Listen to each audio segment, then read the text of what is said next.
Hello everyone, it's Seth, probably better known as Saffron Olive, and it's time for another edition of Against the Odds. So last week, on our Against the Odds poll, we had an all sorcery poll, and in the end, it was our blue option, Tunnel Vision, coming out on top in an incredibly close three-way battle. It just barely snuck out the win.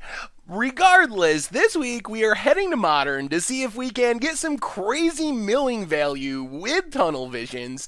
A couple of reminders before we break down the deck. First off, no Against the Odds poll this episode, because next week Amonkhet will be upon us, and we're going to have a very special Amonkhet edition of Against the Odds. But don't worry, the following week, on next week's episode, the poll will return with a bunch of sweet Amonkhet options. Super excited for that. Also, if you haven't already, it would be amazing of you if you could take a quick second, click that subscribe button down in the corner of your screen. It's a great way to support the channel and the site for free. So let's talk Tunnel Visions in Modern. And so Tunnel Vision is a really unique card. Basically, for 6 mana, you get to name a card, and you target a player. The player reveals cards from their top of their library till they hit the name card. They mill all the cards in between and put the name card on top of their deck. So that's how Tunnel Vision works. When I initially saw this, I thought, okay, probably the sweetest thing we can do is make some sort of mill deck. We will name a card in our opponent's deck, somehow get it on the bottom of their library. As I was trying to figure out how to make that deck work, I realized it wasn't really practical. So the big problem was, most cards are going to be 4-ofs. At least a lot of cards will be 4-ofs. So being able to hit a card on the bottom of the opponent's deck is going to be hard either way because there's so many copies in their deck. So I thought, well, maybe we got to like Cranial Extraction and exile 3 of the 4, but even that doesn't really work because we don't know where that card is in our opponent's deck. So we're hoping that we can exile 3 of the 4 copies, then our opponent draws the 1 copy, plays the 1 copy, somehow we like kill that card, put it on the bottom of our opponent's deck with some effect. It was just way too convoluted. What I realized though is that Tunnel Vision has potential to be super powerful if we are targeting ourselves, because we can control what's in our deck. If we can make sure that we play a lot of singletons and play ways to scry, we can know that we only have 1 copy of a card in our deck and know that it's the bottom card in our deck. So then Tunnel Visions is 6 mana, mill your entire deck except 1 card, and then we just have to figure out a way to win in 1 or 2 turns with our entire deck in our graveyard. So that's kind of the plan of the deck. So obviously, step 1 is scrying. We need to be able to know the bottom card of our deck. So 4 Serum Visions lets us not only get value on turn 1, kind of cycling through our deck, also lets us know the bottom card of our library or even our bottom 2 cards. You'll see as we go through the actual plan of winning with Tunnel Visions that it's often easier if we name the second to bottom card in our library, because that gives us an extra turn before we draw an empty library to kind of set things up. So that's kind of ideal. So we Serum Visions, draw a card, scry 2 1-ofs, hopefully to the bottom, and then we can name the second to bottom card, mill everything except 2 cards, and then we kind of combo off and win with all the cards in our graveyard. We also have a bunch of scry lands, which are kind of dual purpose. Most importantly, they give us another way to scry a card in the bottom, so we know the bottom card of our library. We also wanted to play a lot of 1-ofs in our deck, so this helps give us more dual lands that can let us play 1-ofs. It also allows us to play less fetch lands. In fetch lands, we do have a few, but they're kind of problematic because they shuffle, so if we're trying to scry something to the bottom, know the bottom card of our library, and then a few turns later, Tunnel Visions, cracking a fetch in between ruins that entire plan. So we have 6 scry lands for those reasons.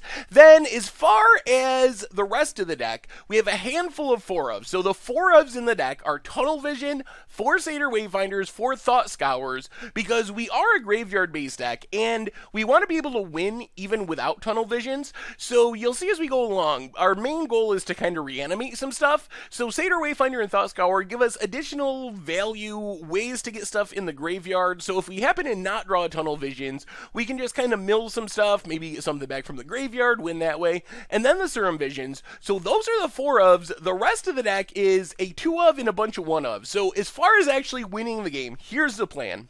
We scry enough so we know the bottom two cards, ideally, of our library. If we know the bottom two cards of our library, we cast a Tunnel Visions. That's going to mill all except those two cards. Included among the cards that we will mill are 2 copies of Unburial Rites. Of course, we can flash this back from our graveyard for 4 mana.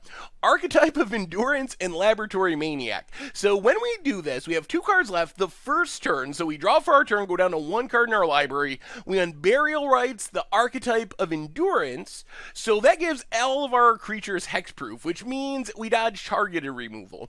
Then the next turn, we untap, or we can do it in the same turn if we have enough mana. We reanimate a Laboratory Maniac. That's the turn we draw the last card in our deck. If we have a Thought Scour, we can cast it, win right away. If not, we just wait till our next upkeep. We win with a hexproof Laboratory Maniac after milling all this stuff with Tunnel Visions.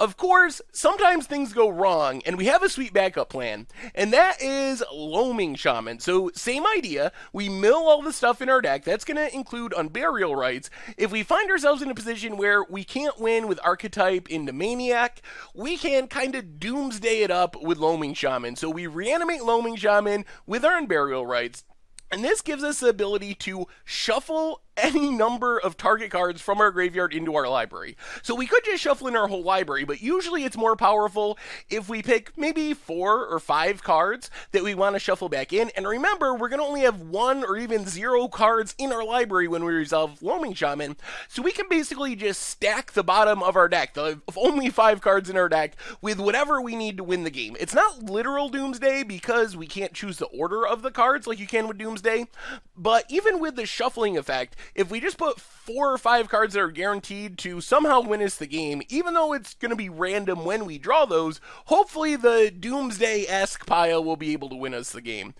We also have the ability to just reanimate a Griselbrand or Elesh Norn, and we even have a single Gifts Ungiven, mostly for value, but it can combo with Unburial Rites. We're not a Gifts Rites deck, we only got the 1 Gifts Ungiven, but this is a backup plan, so we can randomly, if we're about to die to a bunch of little creatures, get an Elesh Norn in the graveyard, get it back, wipe our opponent's board. Griselbrand, of course, draws us a ton of cards, also works really well with Laboratory Maniac. If we have enough life, that's another way we can win the game on the spot. We reanimate Griselbrand, then we reanimate Laboratory Maniac, then we just activate Griselbrand to draw 7. That's going to make us draw an empty library, so we win the game. And if we have 8 mana, we can double Unburial Rites from the graveyard in the same turn, so that gives us a way we can just win on the spot without the Archetype of Endurance skill.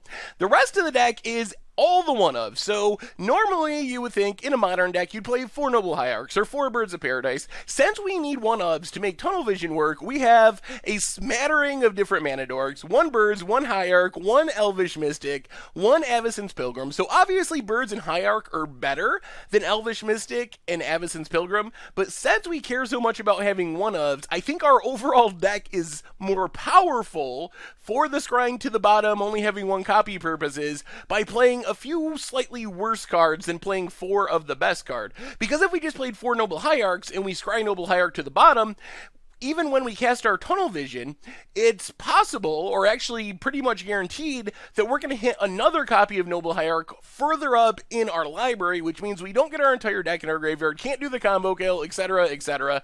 Then we just have some value stuff. Thragtusk, Kitchen Finks to help us stay alive against aggro. Eternal Witness, great with our Doomsday piles. We can shuffle it back in, get something back from our graveyard, kind of combo off that way. Also just general value. And a Qasali Pridemage gives us a main deck answer to random graveyard hate if it exists, like Tron or something, playing Relic of Progenitus, for example.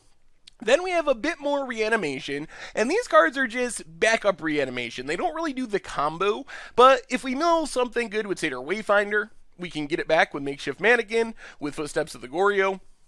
And then a bit of discard, and this, the same as the Mana Dorks, you'd probably think 3 Inquisitions is better, 3 Thoughtseizes are better. Instead, we're going 1/1/1 with Collective Brutality, Thoughtseize, and Inquisition for the same reason we talked about. Mana base-wise, we have 2 two-ofs in Forest and Island, 1 of the other basics to make sure we don't get Blood Moon, and then the rest of the deck, I'm not going to show all the lands, but we have like 6 or 7 different fetches, all one-ofs. We have a ton of different shock lands, also all one-ofs. Then all the temples we talked about, also one-ofs. So any land we scry to the bottom, if we just remember what card is on the bottom of our deck gives us the mill our entire deck with Tunnel Vision. In the sideboard, Bribery and Commandeer, we're playing blue. It's against the odds. They gotta be there. Thoughtseize, Negate, Disenchant, and Beast Within all are for protecting our combo. So one of the problems with our combo is it scoops to Graveyard Hate, and it's not happening until turn 5, turn 6. So that gives our opponent a lot of time to find a Rest in Peace, a Relic of Progenitus, a Scavenging Ooze. These cards will hopefully be able to protect us from the most common Graveyard Hate in the format. Also just good value, protecting our creatures after we've comboed off. Kitchen Finks for aggro, gains us some life, helps us buy some time to get to Tunnel Vision.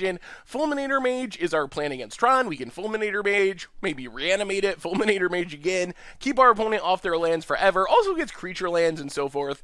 And then a relic for our opponent's graveyard, and that is Tunnel Vision for Modern, and that's our Against the Odds deck for this week. So is this going to work? And I think the answer is maybe. So I think we found the way to abuse Tunnel Vision. It's a deck building restriction type card that makes us play a lot of one-ofs, makes us play a lot of scrying, but I think we will be able to set up the mill our entire library pretty consistently. I think our deck will be good at that. We can also just luck into wins by like Satyr Wayfinder, mill a Griselbrand, reanimate it on turn 4, and just get our opponent that way. So we do have some random backup ways of winning. We also have the value creatures. The big problem is the deck building restriction of Tunnel Vision, the playing so many one-ofs, naturally makes our deck less consistent than most decks. There's going to be times where we just don't find the pieces that we need. And of course, maybe the biggest problem is we pick up on so much fringe hate. Most decks in Modern come prepared for graveyards, surgical extractions, relics, all that stuff. So even when we pull off the combo, it's very possible that our opponent, when we go to reanimate our Lab Maniac, just surgically extracts it. We have one card in our library, or surgically extracts our Burial Rites or something like that, and we just lose to milling ourself out thanks to Tunnel Visions. So there is some risk as far as various graveyard hate, but I think that it's a pretty sweet idea, and I think that Tunnel Visions is exciting because it's so unique. It's like Hermit Druid or something. There's not really cards in print that just let you flip your entire library into your graveyard. That is a uniquely powerful effect, to just mill your entire library. So I think this is a good attempt at harnessing that power, and I think that's clearly the most competitive way to build Tunnel Visions. You can't get around the fact that it's going to have trouble with Graveyard Hate, and that it is 6 mana, which means it's kind of slow against aggro, but I think it's going to be sweet, and hopefully we get some sweet combo kills and Doomsday piles as we go along. Anyway, that's our Against the Odds deck for this week, Tunnel Visions for Modern. Thank you very much for watching. I hope you enjoy the gameplay videos, and I will talk to you soon. Thanks for watching the video. If you haven't already, take a minute and click that subscribe button. It's a great way to support the channel for free, and you'll find the next video in the playlist right here.